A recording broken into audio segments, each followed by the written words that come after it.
Well, tonight we are kicking off with some special guests, and so I'm going to turn it all over to Robin so we can get started. So tonight we have two guests from the North Carolina Budget and Tax Center. So I'm just going to read really briefly a sentence from their website that describes what the organization is about. The NC Budget and Tax Center is a nonpartisan organization that works to document fiscal and economic conditions in communities to support the work of people, organizations, and government to advance solutions to poverty and pursue racial equity. So as I was mentioning to the team before we all joined, I initially came across their work in some research that I was doing to tie educational attainment to economic viability. And since then, I've just been entranced with the work that they do and the importance of the work that they do. It's very data driven, but also has a very humanist tone to the work that they do. So we have tonight Logan Rockefeller Harris, who is a research manager with the NC Budget and Tax Center. And we also have Danny Hoffpower, who is a community building and program manager with the NCBTC. Thank you both for being here. And Thanks so I'm much going for to having stop. us.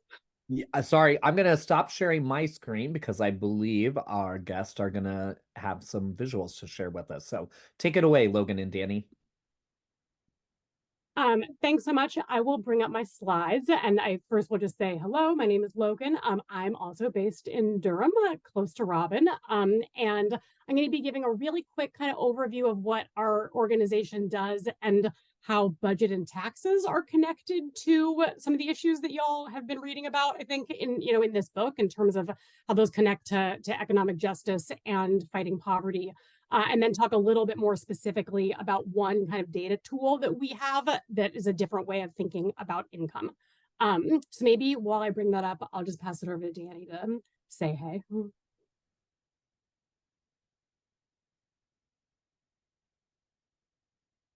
Maybe she needs to get unmuted.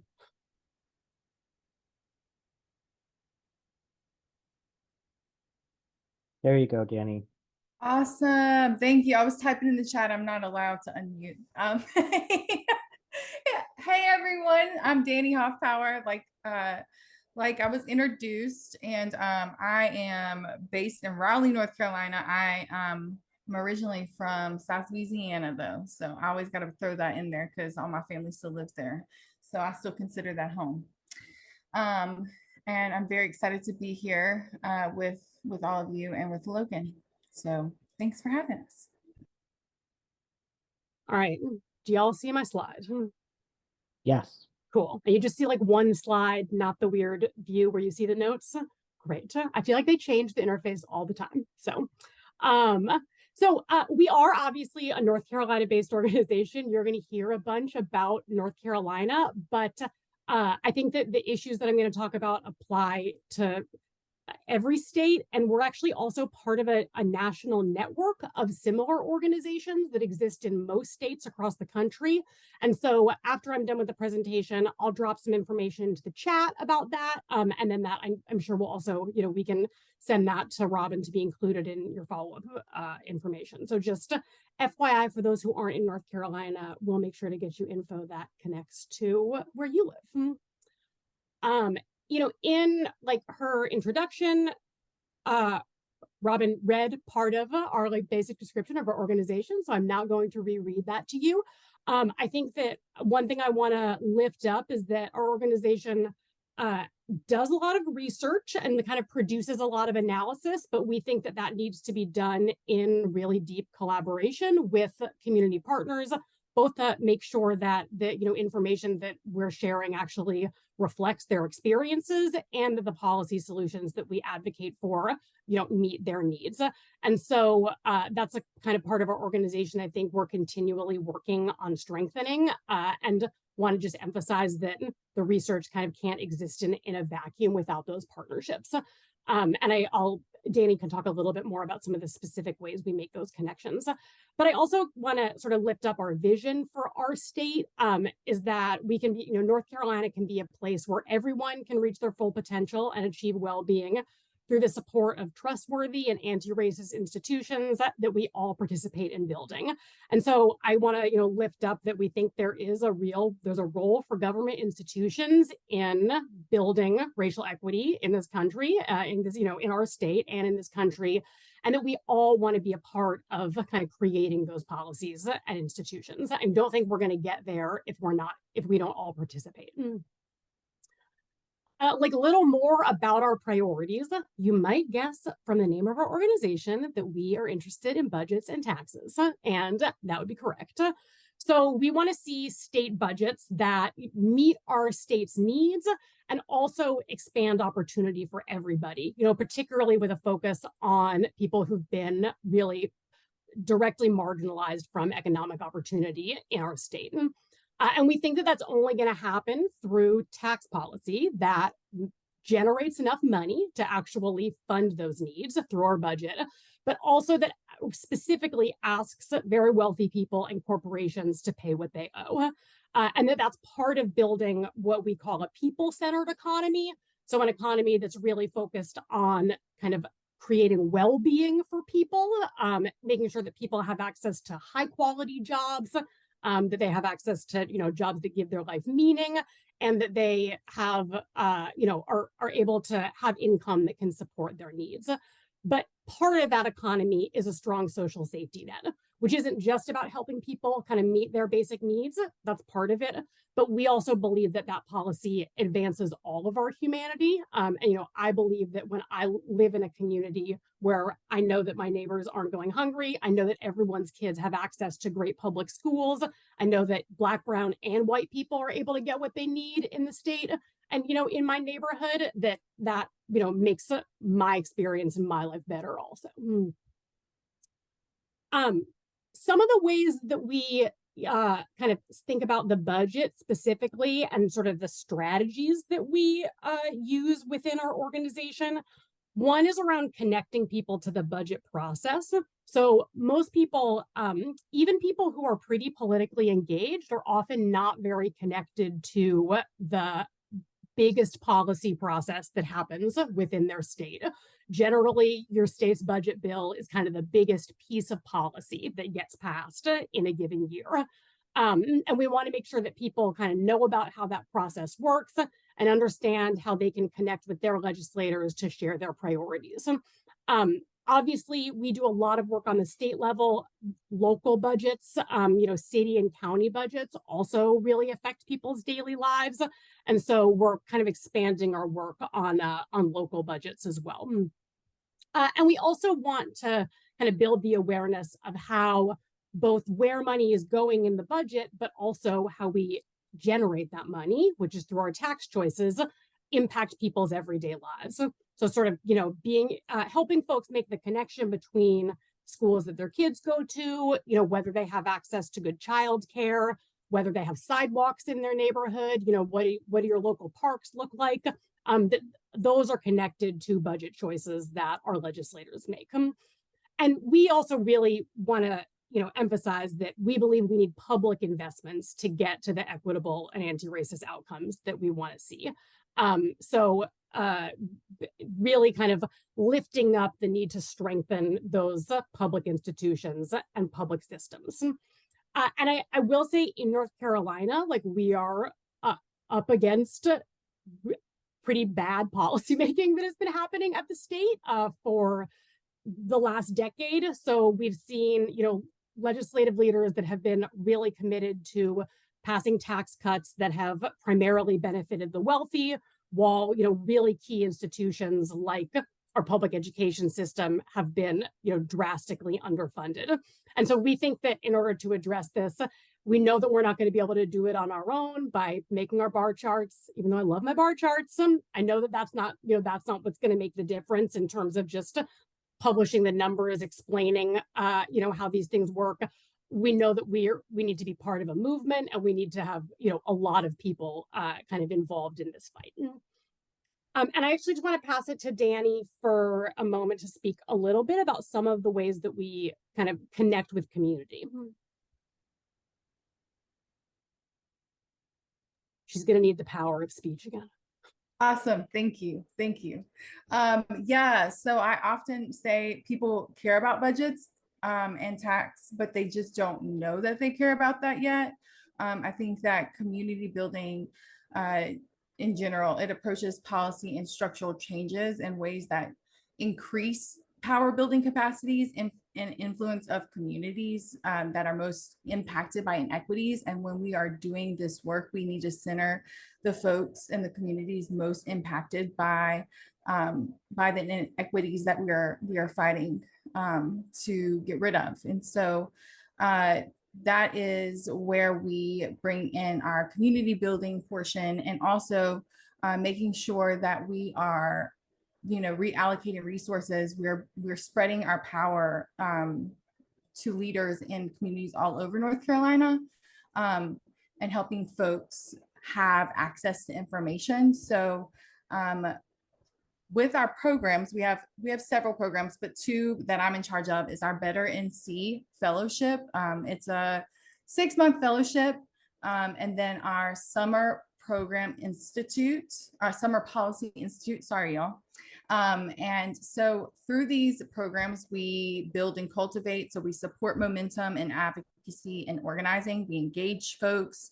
We walk them through a series of workshops to deepen their knowledge on budgeting and revenue processes, including, state hot button issues, but also local issues as well. And then we connect statewide decisions to local policy priorities and decisions. And then we amplify the reach and accessibility of budget information in communities across the state through these programs, because these folks bring back to their folks. So this is really a relational organizing tactic that we use. And through SPI, we also are bringing up a new generation of younger folks.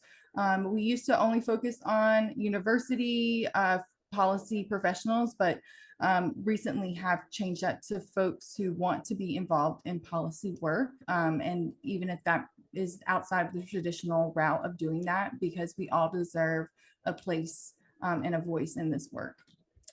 I could say more, but I'm gonna pause and I'm gonna pass it back to Logan. Thank you so much. And yeah, we'll drop some links about these programs as well into the chat. So I'm going to go into a little bit more detail about one of our sort of like analysis or analytical products, one of our research products that Robin had specifically reached out about when she invited us to come talk with y'all. And we do this for North Carolina, but there are similar kinds of products that are done nationwide that I will be sure to share that kind of use the same, that we have actually been inspired by when building the living income standard for North Carolina. And this is our basically a research project that we do to try to show what income does it actually take, to make ends meet for a variety of types of family structures across the state. And it's estimating the cost of living for a wide variety of family types. And like I said, we have 100 counties in North Carolina, which is quite a lot, but at least it's a nice even number.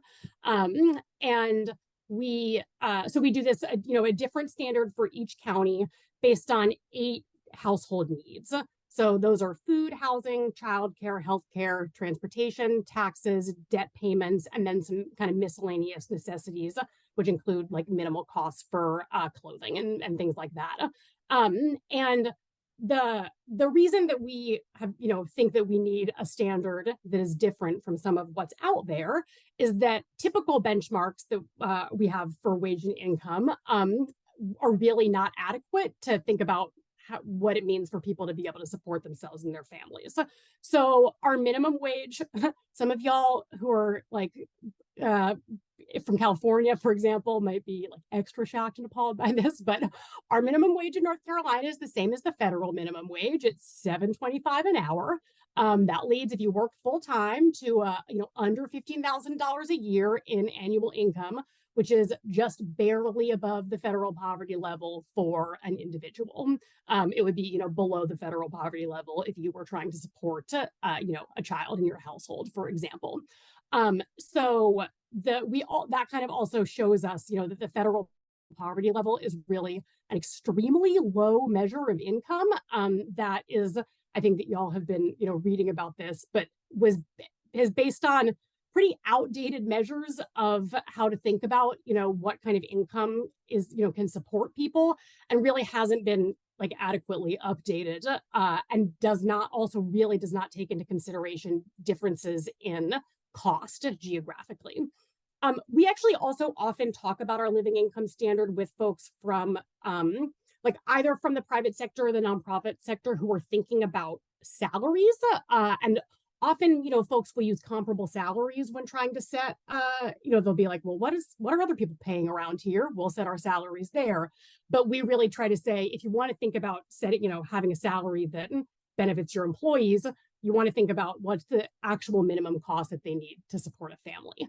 And we do this every 2 years. So we're actually going to update this later in 2024. And because we've been in a pretty high inflation environment, I do want to emphasize that the fact that I'm sharing numbers for 2022 for Iredell County in North Carolina,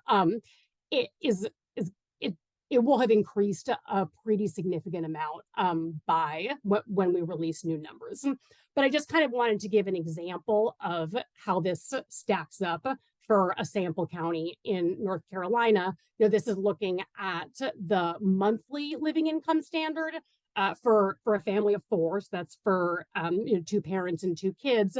And it's just the federal poverty level is kind of nowhere near what it would actually cost to be able to support a family.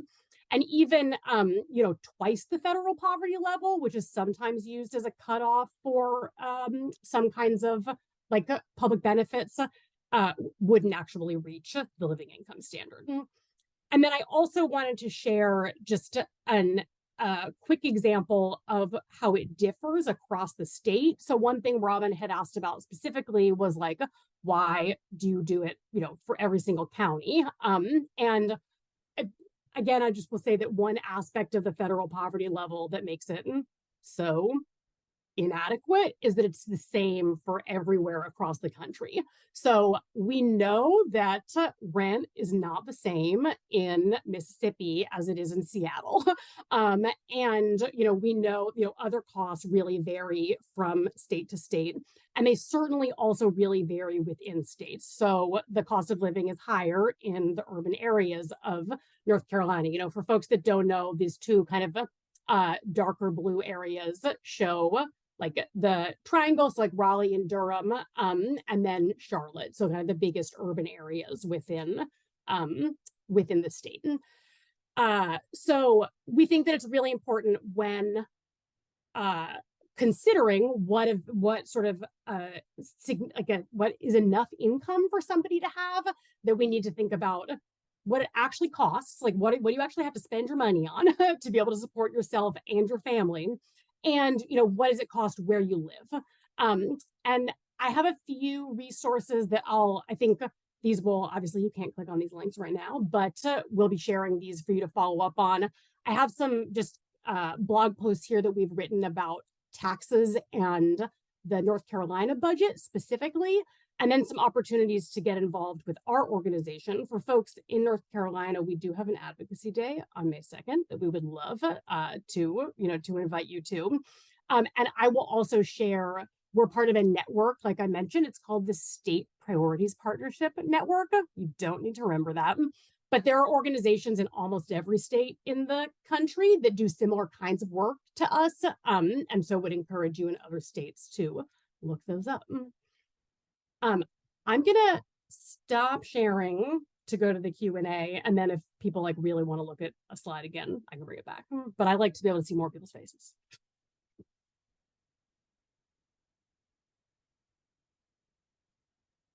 Thank you so much for that, Logan.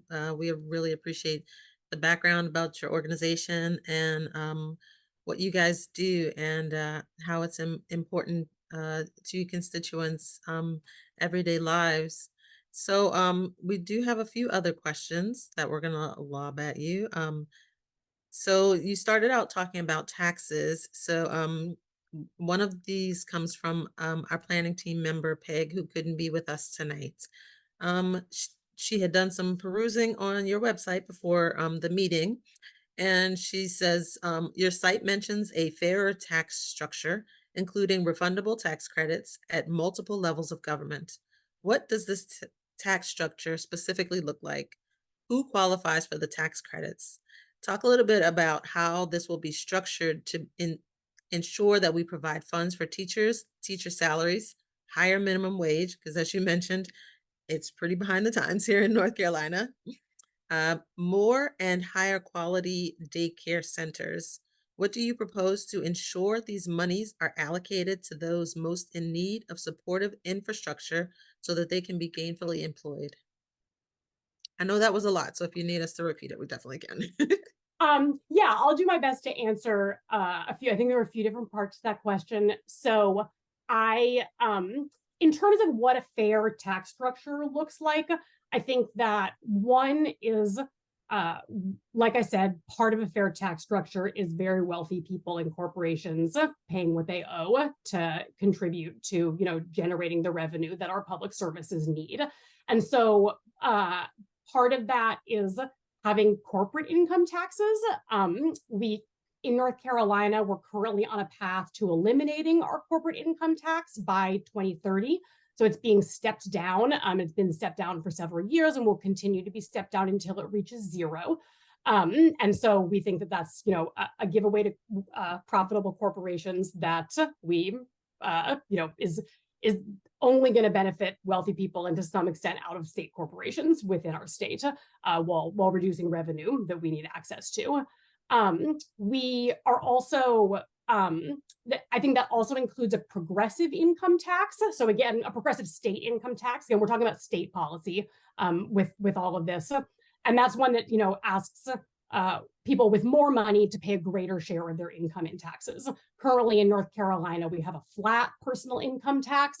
And so what that means in practice is that people with the lowest income actually pay the greatest share of their income in taxes, because sales taxes, sort of by their nature, mean that people with lower incomes pay a higher portion of sales taxes because they spend a higher portion of their income on goods. And so when you have a flat income tax, what that means is the kind of overall tax structure is asking people with the least to pay the greatest share of their income. So those are two kind of components just of a fair tax structure. There was a specific question about refundable tax credits.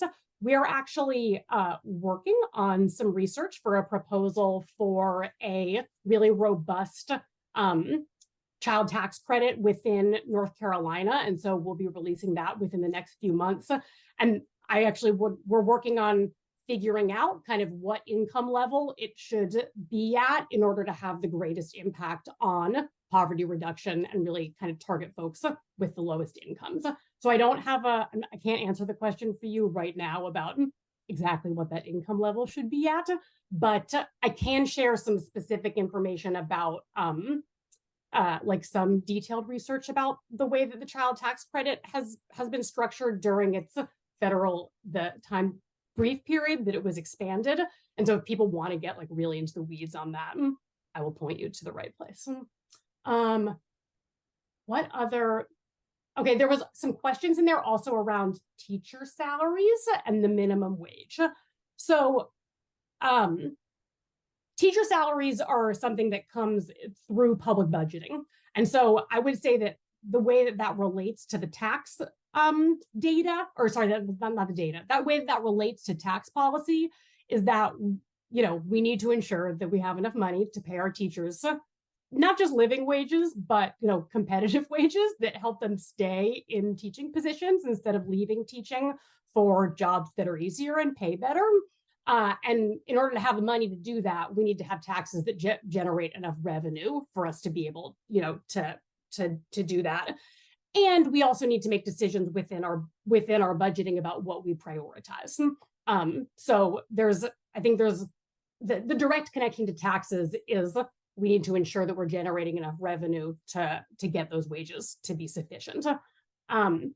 Minimum wage, I think, is a different, minimum wage is a policy decision, but it's actually, it relates to budgets in that it can affect public wages, but it's also a policy decision that shapes what the private sector, can do and limits on the private sector. And I would just argue that, state minimum wages that are kept really, really low are really enforcing a sort of a vision of economic development that's about like a race to the bottom, that's not about kind of job quality for workers, that really creates an economy where everybody can thrive. Let's see, what I feel like there were more parts to this question. There were, but while I try to go back and look over that again, I do just want to second what you were saying about teacher salaries. And Wes, our book club lead, is a public school educator, and that's part of what we're going through now here in Durham. I'm not sure if it's made the national news, but it's kind of a big deal here in Durham. We've had teacher strikes essentially over the past few weeks. Part of it centered around being able to pay our teachers a fair wage. And I think North Carolina's like 48th in the nation in teacher pay, something along those lines. So yeah, it's really something that we're keeping our eye on here, specifically in Durham.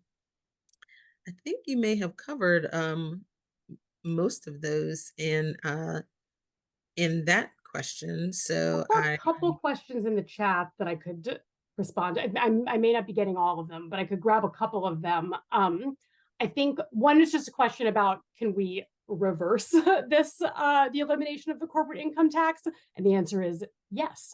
It was a policy that was passed, and there can be new policy that is passed that says, actually, we're not going to eliminate the corporate income tax, or even we're going to increase it to the rate that it was, before it started being cut. So that is, one thing that it can be a struggle, I think, when you're in a state where leaders have been making really undemocratic decisions for a long time, and really, ensuring that people know that we do have the power to change these, to get better policies, but we're going to have to be willing to kind of be in it for the long fight.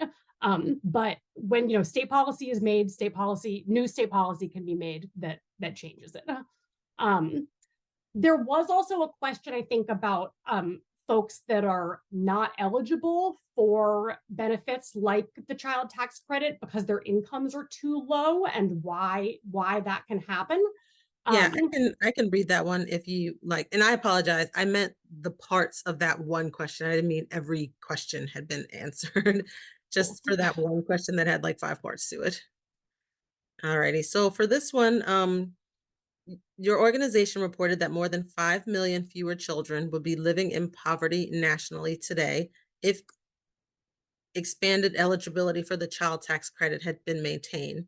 Instead, kids who need the child tax credit the most are now excluded because their family incomes were too low after Congress reverted the old rules. 91% of children living below the poverty line were ineligible for the CTC in 2022. Please elaborate on how and why one's income can be too low to qualify for the credit. Yeah, so this is a little bit wonky, but if you are someone who pays attention to tax credits for working families, like the child tax credit or the earned income tax credit, you may have heard about the issue of refundable credits. Basically, we are in the US, the primary way for the last several decades that people with low incomes have been able to get kind of direct income support have been through these working family tax credits. The child tax credit is a very, one of them. It's very important. It exists at the national level, and many states also have state level child tax credits that give folks, kind of an additional benefit. North Carolina has the dubious honor, dishonor, I guess, of being the only state that had a child tax credit and then actually eliminated it. So that's another thing that we have a different vision for the future that can reinstate an effective child tax credit. And the idea that it's refundable is that means that even if your income is low enough that you don't owe any income tax, you can still receive, you can still receive that income boost, basically. So it's sort of a wonky policy term, but when it's fully refundable, that means that, even if you don't owe as much as the credit, if you owe zero or if you owe less than the full credit, you can still get the full benefit of the payment. And that was the biggest, one of the really big shifts that was made to the child tax credit during its temporary expansion as a result of the American Rescue Act. And now that that has gone away, there are again many families that have incomes that are too low actually to benefit from them. And it's a real flaw in design. I would say refundability is really crucial. Full refundability is really, really important for having these working families tax credits actually address poverty and have kind of the greatest benefit for people's well-being. Really appreciate that, because that, lets us know as we are advocating in our local communities some verbiage to really use. We may not know all the details, but there are people in our state who do, and organizations like NCB and TC. That's how I'm saying your name. Yeah, so really appreciate that. So we've had a few questions in the chat, and I'm going to try to intertwine a couple of them. Kara, asked like, wow, like 1 in 3 North Carolinian, I think that's right, maybe, families are in poverty. And then I believe there was another stat that Kara mentioned as well that was just eye-popping to what you shared. So if you could kind of little speak on that like 1 to 3 ratio. And then also Annette asked a great question about and I'm scrolling because there's good stuff in the chat about I'll pause. You talk on the 1 to 3 and then I'll come back and refresh with the Neds. So I'm not sure where the 1 in 3 number is coming from. That is a 1 in 3 families in North Carolina are not in poverty. The rate is around I feel like I should know it off the top of my head, but like around 12% of people overall in North Carolina live in poverty currently. I wonder if it's maybe something closer to the child poverty level. I think I heard something around like our child poverty level was maybe 20 or 24%, something like that. It was in one of the reports that was on the website. I was really shocked, so I looked at it a few times. Maybe it's just an error. But yeah, certainly let me know, because if it's an error, I want to fix it. It could have just been, it also could have been something that was published previously and maybe it wasn't clear enough that it was out of date. But definitely, yeah, let me know. Sure. Cool. I did find Annette's question. How do the actuaries come up with the kinds of figures they say a family can live on? And, there's many people who have responded to Annette's question that they too are also baffled that anyone would believe you can live on these low dollar amounts. So can you kind of speak to that history with actuaries? I don't know what the actuaries specifically are up to. I would say that the poverty level has not for a long time been designed to actually show what a family can live on. It's sort of been like artificially like a just a number that's I think continued to be used as a threshold that is like I can't really explain why it continues to be used and why the federal government hasn't decided to come up with a better version of how it's been used. So, but I would say that no one is sort of claiming that the federal poverty level is actually enough money for a family to support themselves on, which is part of why it gets used as a threshold for providing people with certain kinds of government benefits. But I would just argue that it's much too low, to do that with. And it's sorry, I had one other thing to say, and then I was looking at the chat, which I feel like I need to close it so I'm not distracted while I'm talking. There are a lot of times that it's used, it's 150% of the federal poverty level gets used, as a threshold, for example, for certain benefits. But I'd be happy to follow up with, I know there's actually some really great writing about the history of the poverty level and kind of how it was developed, but I unfortunately can't speak to it in great detail right now. Yeah, we do have some background information on that in some of the host notes. I'm sorry, some of the readers guides that the participants have access to, so we can make sure it's the ones from last week. We can resend that out to folks so they have that information. All right. Debbie, you have put a couple of questions that were really good. And so if you want to just pick the one that you really like and would love to ask Logan and Danny, and we're going to get your mic turned on for you. Pop-up should come on your screen.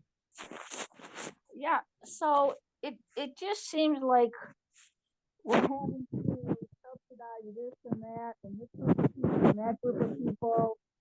And I'm just wondering if there's any thoughts to like long-term institutional solutions so that, people work a full-time job and are able to afford, all the necessities without subsidies and all this credits and stuff.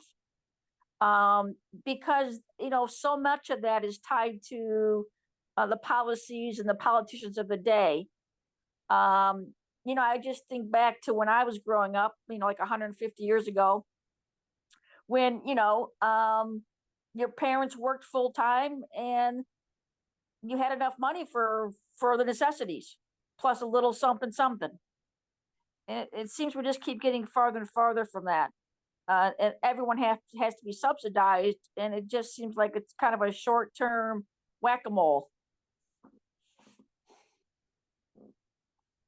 I think your audio was cutting out for me, at least a bit at the beginning of your question, but I think that I got kind of the gist of it from the end when I could hear you quite well. So I think that building and at the Budget and Tax Center, certainly what we believe is that an economy for all, the kind of economy that we want to have that really centers people, both requires high quality jobs, which means jobs that really pay a decent wage, provide people with good living conditions, but also requires really robust public services. And I would argue that those robust public services certainly do include kind of safety net programs that we talk about as public benefits sometimes, but that they also include public services that really allow everybody to thrive. And when we talk about often when people talk about like a mid-century economy that seems like it was working better, and I think it's also important to emphasize that it was has always been a very racialized economy, so often was working really well for white families, even when it was explicitly not working well for families of color. But that also included a lot of forms of government support, very explicit support for homeownership, for example, that use government funds to give families, really disproportionately white families, but middle-class folks, access to homeownership. Funding for public schools that was, that was more robust in many places.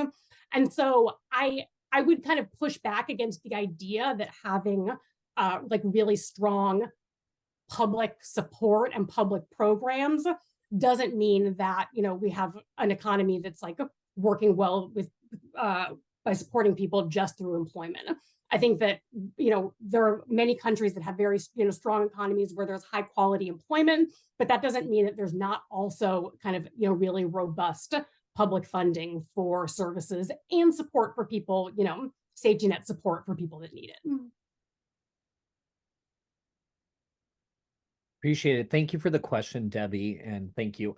I'm not sure if this is to Danny, because how you described your role, or to Logan, but both of you. We are grassroots organizers in our communities, and we may not live in North Carolina. And so my question is, what give us a tangible step that all of us, no matter where we live, what can we do to bring more awareness to this broad issue of poverty in general, but also to getting more people realizing about what is a real, actual livable wage? Oh, Danny, you want to say something? I was gonna say I can say a little bit on it and give you a break for a second. Logan for president. I feel like y'all have her up here explaining her platform. But I really think I said it when you let me off mute the first time, but I think a lot of people care about the budget and tax process. A lot of people care about the economy. They just don't know it yet. I think connecting the issues to the priorities of the people and the communities is how we get people involved, and getting people involved and aware is how we build power and advocate for change.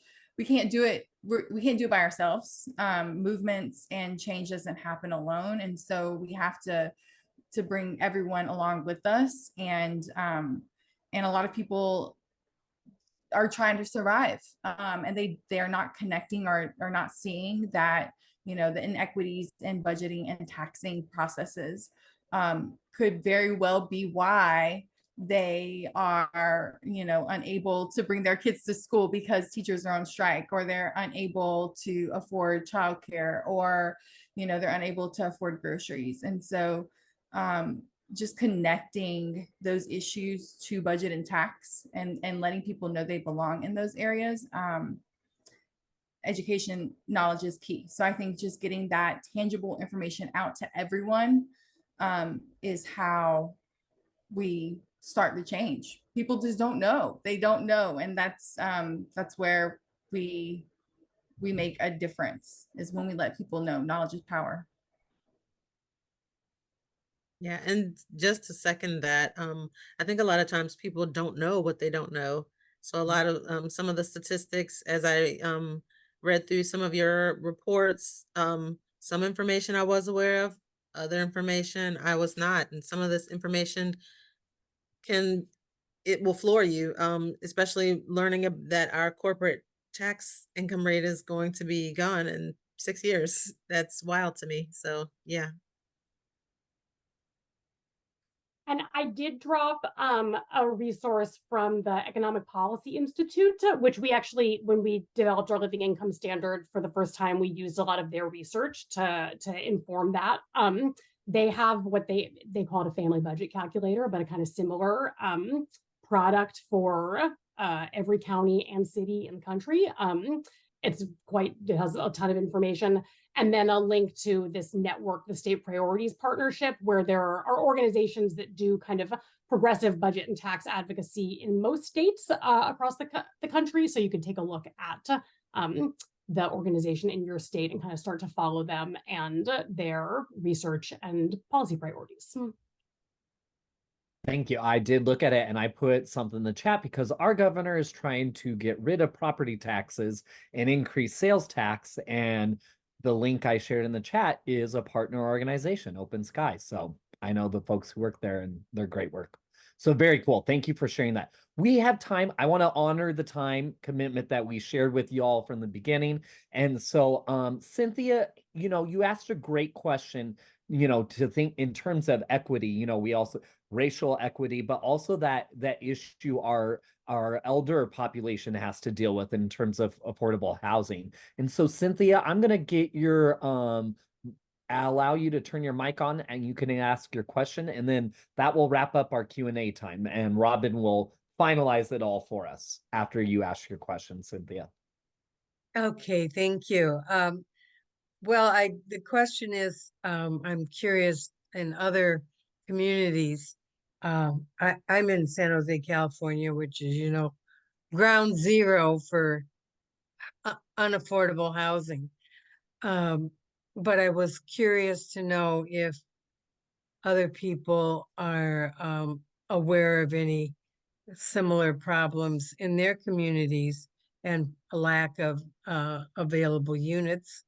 Also, what happens, and I've been trying for 10 years to get into even, subsidized dwellings, that within every time I've almost reached the income minimum, the rates go up. It seems after this long now, and after repeated times this has happened, that it seems almost purposeful that they want to keep certain people out of the senior housing. Like I'm just on Social Security, so that would be my standard, and it always is just out of the reach of people on Social Security. So anybody have any information about that? I'm just curious because I've never had problem finding housing my entire life, and it's just crazy. So I'm sure a lot of other people are experiencing this as well. Yeah, I mean, I'm so sorry to hear that you're having that experience. And I think affordable housing is certainly an issue across the country. I think it's really extreme in California. And I can't speak like real specifically to the policy that you're running up against because there are some kind of local differences in how like eligibility for housing programs work. But I think it raises the issue of, particularly when we set eligibility for programs really low, how that can exclude people who could really benefit from supports, and that kind of detail of how we actually like target benefits to income level it's kind of one of the big policy decisions that we have to think about in general. With housing, there's so much other stuff going on. Some of it has to do with local decisions about whether affordable housing can be built in everywhere across the city, for example. But again, I'm so sorry that you're dealing with that. I do know some organizations in California that work on affordable housing, and I would be happy to send those. I would have to just look them up to remind myself, but I can definitely share those when I share resources so that yeah, you can see those.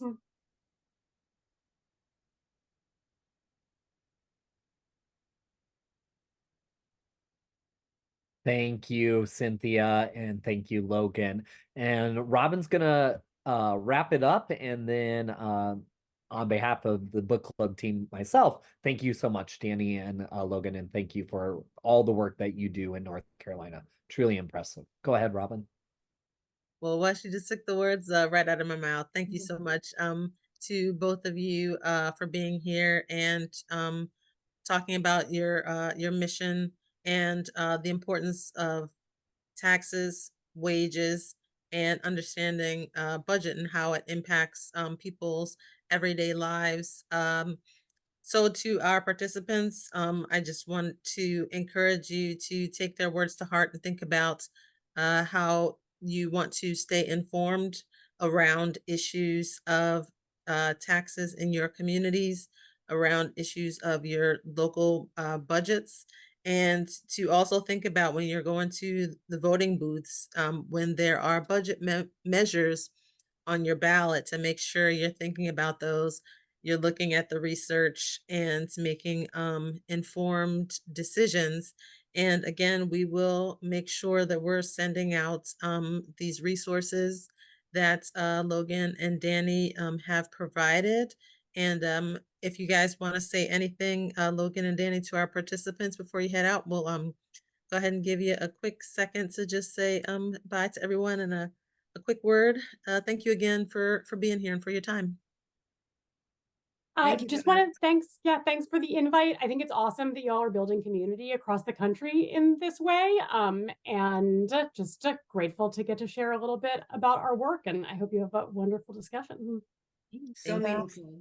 Keep Thank you. on. I'll put it in the chat, but bring this information out into your communities. This is stuff that the people need to know and they might not know it. So don't just contain it here, bring it out into the world. So y'all are the change makers. Thank y'all for giving us y'all's time.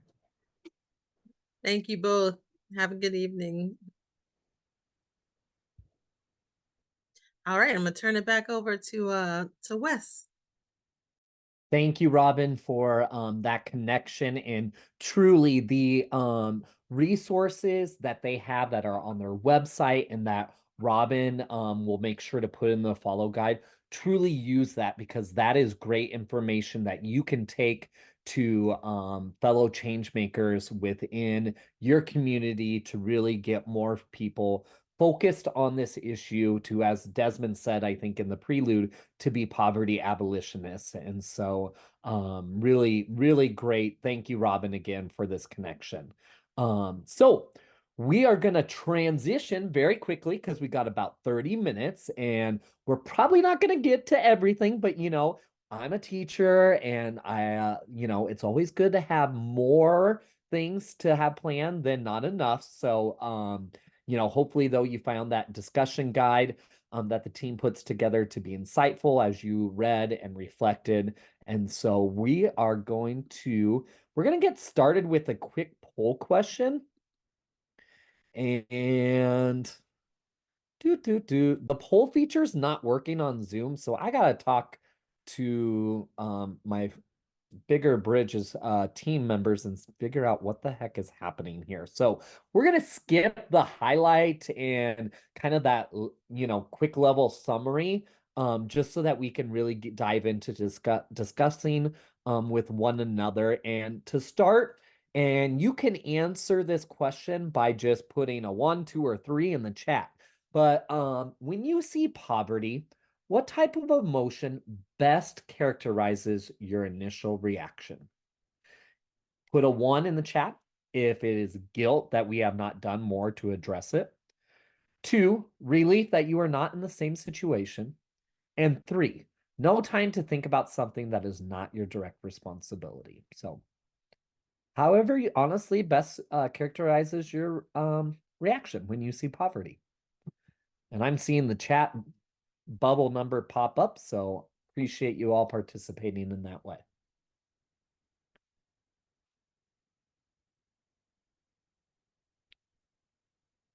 And I mean, I'm just thinking in my head, for me, sometimes it just depends on the day and the moment. Sometimes for me it's 1, 2, 3. So it's hard for me to think about this. All right, appreciate for you responding in the chat. Jamel, you and I are going to take turns going from question to question, but before we head into question 1, Robin's going to say something real quick. I just thought of this, but number 4, which I guess is actually 2A, sometimes fear that something that I'm too close to potentially being in a situation of poverty. I'm grateful that I have safety nets, family that I can rely on, and the members last week made me think about this a lot when they were talking about, who has resources that they can call on. So yeah, in between 1 and 2, relief that I have those safety nets in terms of family, but also a little bit of fear that it's creeping too close to folks. Thank you, Robin. All right, Jamel, take us away with question number 1.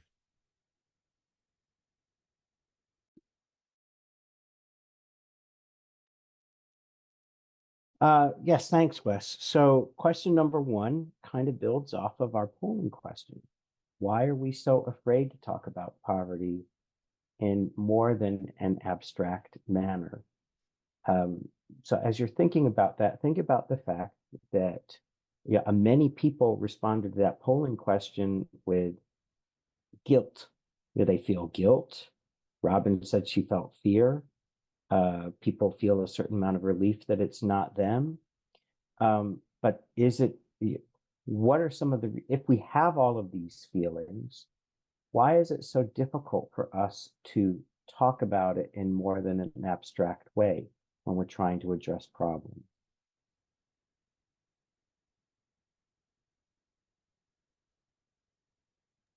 And I forgot to say, you can use the Zoom raise hand feature and we'll get you called, or put your answer in the chat. Yeah, and another thing, yeah, as you're thinking about that, we also seem to be uncomfortable about talking about whether or not there should be limits on how much wealth people can have. Both of these things seem to be hard to talk about. But I see a couple of hands coming up. So Debbie, let me ask you to unmute.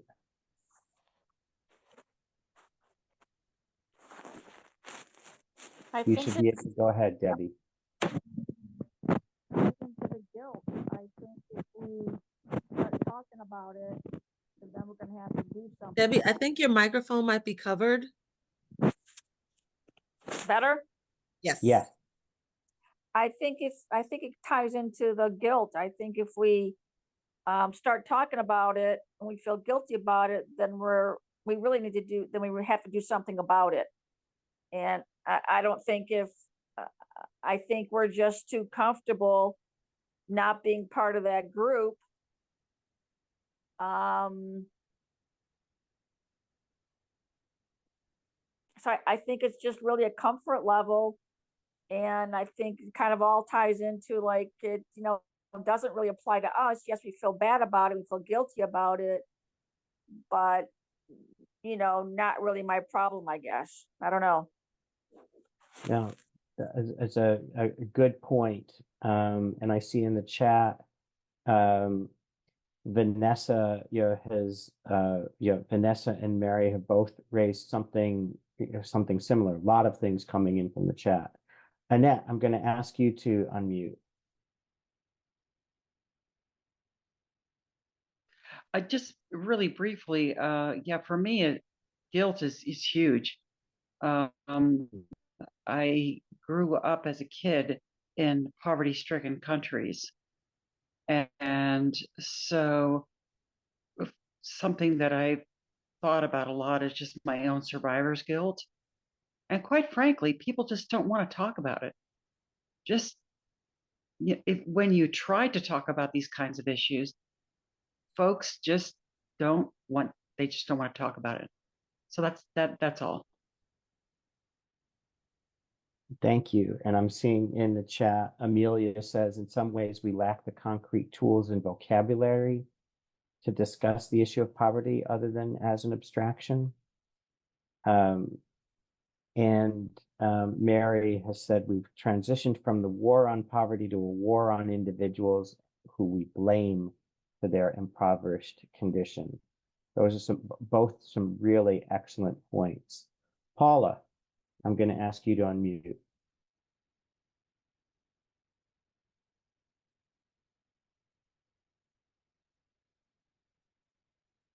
There you go. You should get it. There you go. Ah, there it is. Okay. Yeah. Hi. I'll be real quick. I think,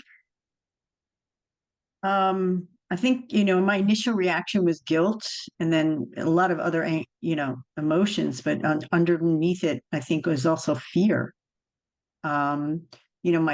My family lived for 18 plus years in India, and seeing that kind of poverty and then traveling around the world too.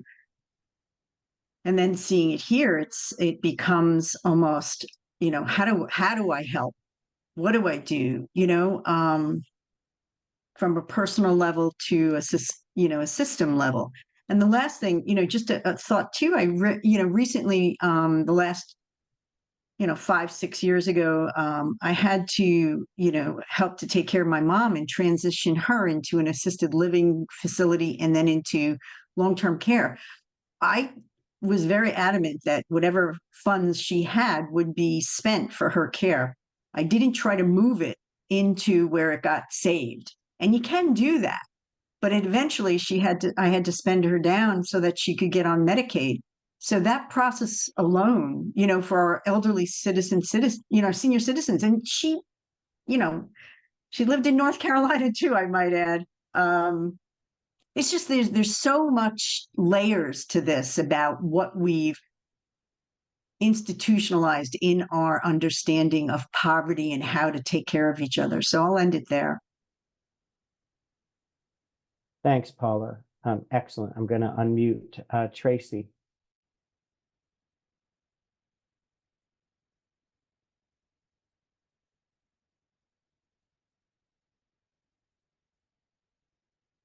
There. Try again, Tracy. Hitting the There unmute. you go. There we There go. you go. Okay. There you go. I know that I was taught, and I think many of us were taught about the Protestant work ethic, that if you're a moral, upstanding person, if you work hard, you'll be successful. Therefore, people who are in poverty deserve to be in poverty. And my mother even told me that people who are in poverty, they don't want money. They don't want the bother of it. They don't want to have to worry about money. And so I kind of grew up with that thinking, well, if they must deserve it. Now I know better. Now I know addiction is a disease. Now I know that no child chooses to go to bed hungry. But I think that's part of why we tolerate poverty, because we think they deserve what they get. And I think that it's an excellent point. And I think Nicole, in her comments, talks about we've been raised on the myth of the American dream and rugged individualism.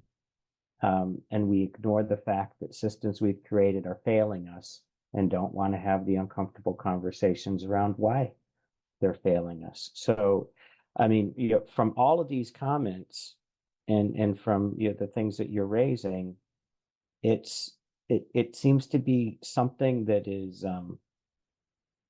ingrained in us a little bit, and somehow we have to figure out how to get comfortable, so whether we have something or we don't have something, as individuals, to think about, well, we want to solve this as a community for the whole of the community, which is what I really loved about the group, the NC Budget and Tax folks, because they definitely have their mission statement in terms of that vision that they have for people was really compelling.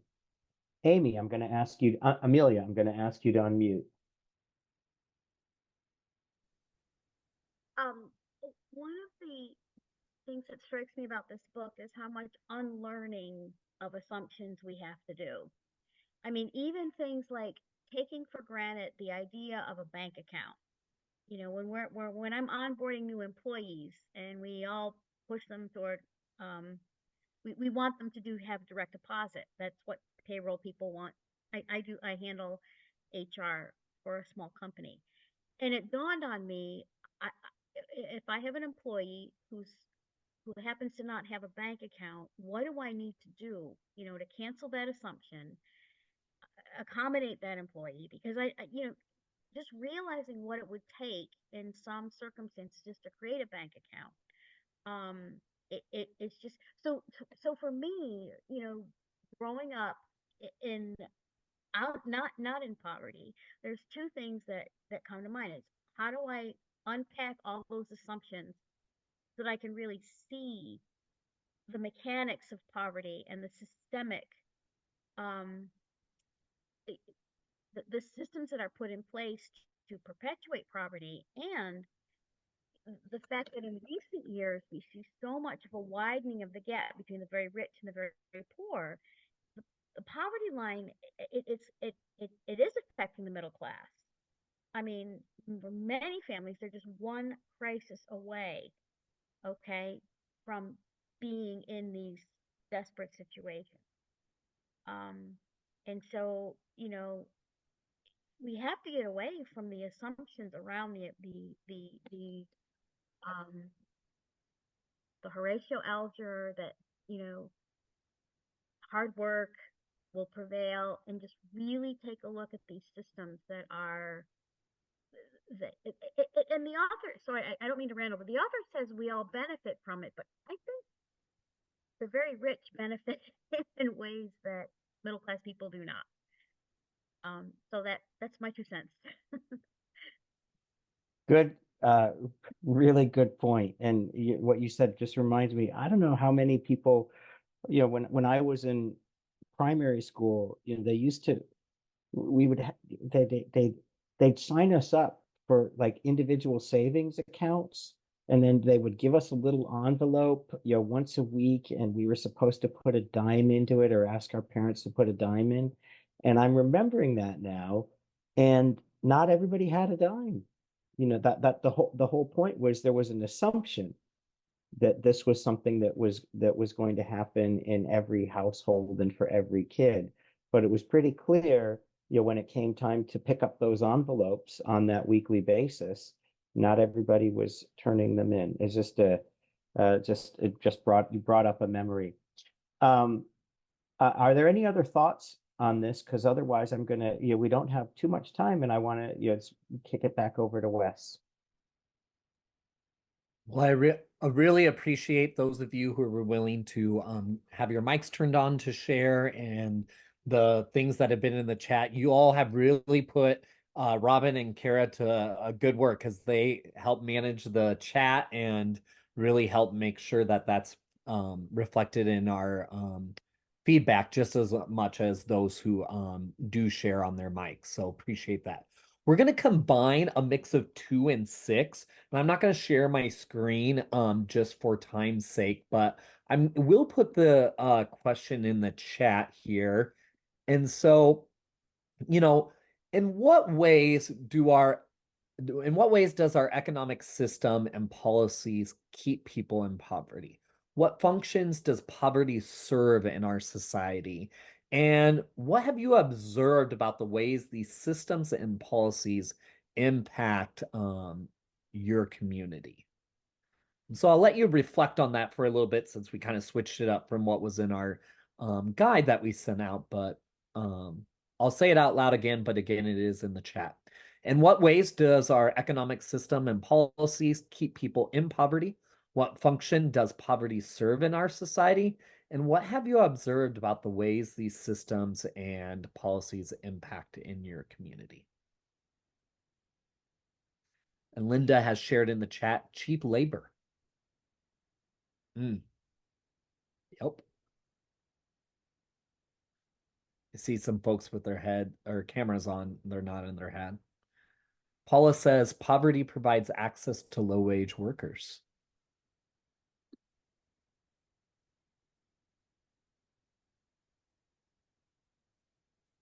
Ooh, recruits for the military. There's a lot of research on that. Lucy says fear keeps people in line. Use them up, spit them out.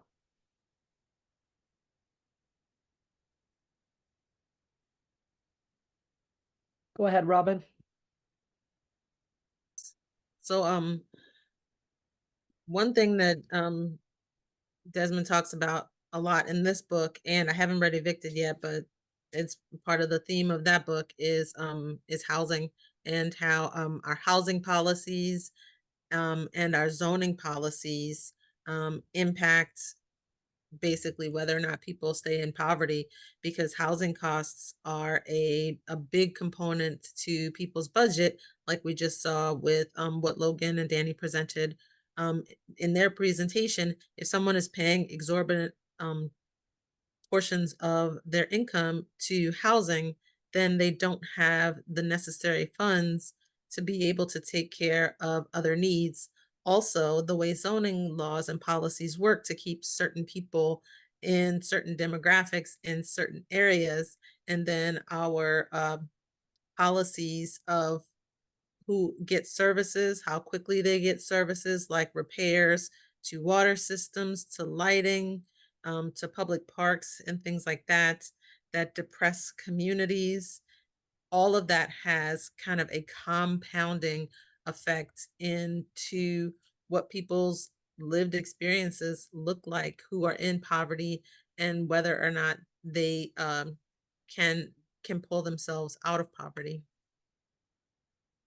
And I see a lot of the second part of that question. I see a lot of that happening in my community through gentrification.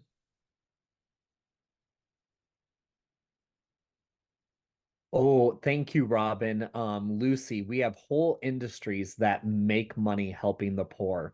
And I think of something that a state legislature here in Omaha always talks about on the floor is nonprofits, and how our government continues to give money and rich folk and do tax donations for tax breaks to nonprofits. And while that does help people in the moment, it's not changing the policies and the structures and systems that have literally created why the individuals need the resources these nonprofits give, and two, why we have so many damn nonprofits in certain sectors of our community in Omaha, which is blatantly Black and brown communities only. There's a connection. So yeah, thank you for putting that in the chat. So really good conversation. We want to get to that one more question before we have to wrap it up this evening. And so Jamel is gonna transition us to the next question, and I'll put it in the chat. Go ahead, Okay. Jamel. So, when we're talking about, part of this is about undercutting workers. And part of the undercutting of workers has been essentially the undercutting of unions. And the question is, the negative effects of unions have been widely overstated. This is from the book. The American economy is less productive today than it was in the post-war period when unions were at their peak. So what are some ways that we can support laborers and unions more broadly? And think about that. And then, another question is, as I began looking at this, I said, do you have any memories of celebrating or understanding the history of the U.S. labor movement during Labor Day? Just a couple of things to think about in terms of the role of unions and how their efforts can be supported as a means of pushing back against the undercutting of workers. And so I'm beginning to see things in the chat. Debbie says repealing Citizens United would be helpful. That's the people talking about corporate money influencing elections, keeping poverty rates high. But what are some ways that we could support laborers and unions at this point? And Wes put it in there: laborers, workers, and unions. It doesn't all have to be through a union to support workers, but it's a good correction. Mary says boycott chain stores that union bust. And Wes says, I'm trying to visit Starbucks that have unionized only. Other thoughts from folks? Robin. I'm just thinking again about how all of this compounds and plays together, because like what Logan said, where by 2030, our state is going to have a 0 corporate tax rate.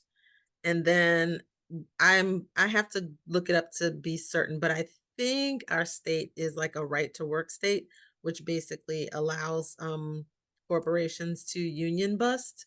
So we have all of these things compounding together. We're making funds more accessible to corporations, giving them tax breaks, while at the same time undermining worker power. We're just constantly enabling corporate power.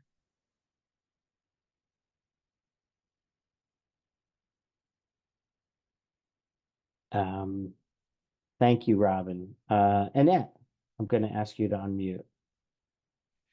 I actually have, honest to God, experience with this. I belonged to a union when I lived in California, and in order for you, it was a union opera chorus, and you had to belong to the union to be in it. No one ever complained that they had to be part of the union. No complaints.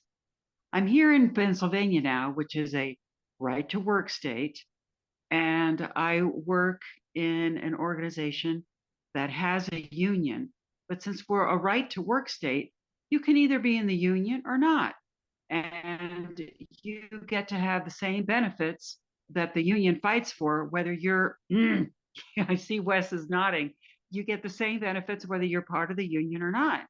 And because of that, people want their extra 2% and they don't want to pay to be in the union, and they're not in the union. And that just absolutely undermines any kind of power that you can have being a part of the union. But it was very frustrating for me to experience my union in California, which was so helpful. I can't even tell you how helpful it was. And then to come here and the lackadaisical attitude, and I was even the chief shop steward for about 5 years, and tough. It's really tough. So one way that you support your union is by becoming a part of the union if you are in an organization that has a union. Sounds kind of obvious, right? Thanks, Wes.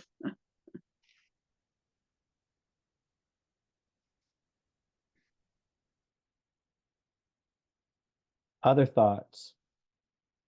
Well, and I think too, like with laborers, and I'm biased in the teacher perspective, but there's so much power. Like tonight I was at an event for our school district, and I ran into a former student who I actually taught at a private school, so non-union, and just being like a friendly face, and hey, like, oh, thank you, she's like, thank you so much for everything you did for her child in that moment in their stage of life, and so whether, it's those auto workers, or whether it's the teachers, or maybe it's, the administrative assistants, within state government, or whatever group it is, when you see that they're striking, I think a big thing to do is just showing up. You don't have to stay there and strike with them, but sending water or giving them treats or sending messages, or putting a little note out for your, I think those are maybe not big policy disrupting things, but it also shows these workers that you stand alongside with them when sometimes they may feel like no one else is. And, and I think that's important. Is it going to shift the issue? No, because we all have said, as someone said, it's policy that does it. But, I think in a lot of times, we want to feel that we belong and that people hear us and that they see us and that they stand with us. So I think it's small, but it is impactful. Thanks, Wes. I'm going to ask Cynthia to unmute. Okay, thank you. I just wanted to interject. I worked with unions from the start of my working career as a government employee, and back then it was pretty good, but along the line, just like the nonprofits are now, the unions became kind of wage suckers too, and there was a lot of corruption, and that was part of their downfall. But I think there was lessons learned on both sides. I'm a big supporter of unions, but we have to watch that corruption because they were also, misusing union funds. Just as a historical note there. Yeah, thanks, Cynthia. And I'll just share, personally, I grew up, thinking, I heard about the labor movement and, all of that. And it was good at the time when it was needed, but then was led to believe, well, they eventually outgrew their usefulness. And so there's a story, there. So somebody's controlling that story. Certainly right now, it seems like they are, we need them to get stronger again. But to Cynthia's point, you want to make sure that everybody on both sides of the equation is doing things the right way. And again, I get that. I really like that vision statement from the North Carolina folks today. The unions themselves, could focus on that as well as the employers. And Wes put in, Wes, why don't you, before we go to Wes, I'll go to Amelia. Something that dawned on me just recently through this discussion is that I think we have to get beyond the notion that union is just for collective bargaining over a wage. I mean, I think it seems to me that there's an umbrella of support services. My husband is now in a union, and as I look at what it seems to be more than just the wage issue. It seems to be, and at least for me, it seems to be, and I know that was the case when I was in teaching, the National Education Association, and it was also a kind of support organization. And maybe if people get past the idea of they're just bargaining for a wage, which that's not important, we'll all have a better understanding of what the intent of unions are. Thanks, Amy. And then there are some really great points in the chat. With respect to how do unions get supported in an age where AI may be taking jobs away. And then Paula has made a comment on police unions who have agreements that they never have to dialogue about pay increases due to something called non-binding arbitration. They give union a bad flavor. And I think that's a really good point, Paula. Somehow we've got to get, and back to Amelia's point as well, that there are many things that unions should be doing to get them out of this notion of having a bad flavor, and kind of take away the scripting that corporate America has done, with respect to them. There's a lot of messaging that needs to be done. Back to you, Wes. No, I really love that, that Amelia, you said, and unions are about organizing. And so that's the great reason to be part, is it's a true organizing, and not just for a great salary increase that I just got, but, to truly be that policy system disruptor to really move forward. And so if you are part of a union, I think that's, someone asked in the chat, what can we do? It seems so blah. Well, if you are part of a union, you make sure your union is busting up bad policy and working towards a more equitable society. So